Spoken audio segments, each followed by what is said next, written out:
ህፃናት ላይ የሚሰራ ተግባር ሁሉ የሀገርን ነገ ይወስናል። ይህም የሀገር ግንባታ አንድ ማዕዘን ሆኖ ይወሰዳል። ሀገር የምትሰራው በልጆች ነው።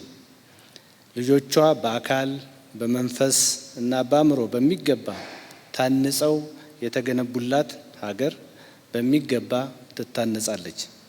ልጆቿ በአካል በመንፈስና በአእምሮ ተጎድተው የሚያድጉባት ሀገር ደግሞ ዘወትር እየተጎዳች ትኖራለች። ይህ የምክትል ጠቅላይ ሚኒስትር ተመስገን ጥሩነህ መልእክት የተላለፈው ዛሬ በአዲስ አበባ በተካሄደው ዓለም አቀፍ የቀዳማይ ልጅነት ጉባኤ መክፈቻ ላይ ነው። ኢትዮጵያ ህጻናት ላይ የሚደረግ ኢንቨስትመንት ሁሉ የትውልድ ግንባታ ነው ከሚል ጽኑ መሰረት በመነሳት በህግና በፖሊሲ የተደገፉ ስራዎችን እየሰራች ትገኛለች። ሀገር አቀፍ የቀዳማይ ልጅነት ልማትና ትምህርት የፖሊሲ ማዕቀፍ በ2003 ዓ.ም ጸድቆ በ2015 ደግሞ እንደገና ማሻሻያ ተደርጎበት በስራ ላይ ውሏል።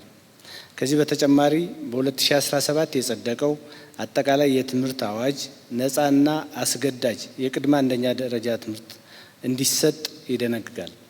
ይህንንም መሰረት በማድረግ ከ35,000 በላይ የቅድመ አንደኛ ደረጃ ትምህርት ቤቶች በመላው የሀገሪቱ ክፍል ተዘጋጅተው አገልግሎት እየሰጡ ይገኛሉ። የአዲስ አበባ ከተማ አስተዳደር ለሌሎች ሀገራትም በተሞክሮነት እየተነሳ ያለ ቀዳማይ ልጅነትን መነሻ ያደረገ የትውልድ ግንባታ እያከናወነ ይገኛል። የአዲስ አበባ ከተማ ከንቲባ አዳነች አቤቤ አዲስ አበባን ምቹ የህፃናት እድገት ከተማን ለማድረግ የተሰራውን ስራ አቅርበዋል። አዲስ አበባን ህፃናትን ለማሳደግ ምርጧ የአፍሪካ ከተማ እናደርጋታለን የሚል የአሻራ ስራ እንዲኖረን አቅደን ከጽንስ እስከ 6 ዓመት ዕድሜ ባሉ ህፃናት ላይ መዋለ ንዋይ በማፍሰስና በመስራት አንድ ከተማ ሊያደርገው የሚገባው በጣም አስፈላጊ ኢንቨስትመንት መሆኑን በማመን በመስራትና አመርቂ ውጤቶችንም በማስመዝገብ የዛሬው ምዕራፍ ላይ መድረስ ችለናል። የአፍሪካ ቀዳማይ ልጅነት ማዕከል መቋቋምና ተጨባጭ ውጤቶች የተገኙባቸውን ስራዎች የመንግስትን ቁርጠኝነት የሚያሳዩ ሆነው በመድረኩ ቀርበዋል። የረጅም ጊዜ ለውጥ ማምጣት የሚቻለው የፖለቲካ አመራር፣ የማህበረሰብ ባለቤትነት፣ የሀገር ውስጥ ፋይናንስ፣ ስትራቴጂካዊ አጋርነትና ጠንካራ የትግበራ ስርዓቶች ሲኖሩ ነው። እናም ይህ ወሳኝ ነው። በተመሳሳይ አዲስ አበባ ራሷን ለሁሉም እንደ ብቸኛ ሞዴል የማታቀርብ ሲሆን የዚህ ኮንፈረንስ ዋና መርሆች ጠንካራ የቀዳማይ ልጅነት ስርዓቶችን ለመገንባት አንድ ዘዴ ብቻ መፍትሄ አለመሆኑን ይገልጻል። የተለያዩ ሀገሮች እና ማህበረሰቦች በራሳቸው እውነታዎችና ቅድሚያ ለሚሰጧቸው ጉዳዮች የተለያዩ መፍትሄዎችን ሊከተሉ ይችላሉ። ዋናው ጉዳይ አንዱን መድገም አይደለም።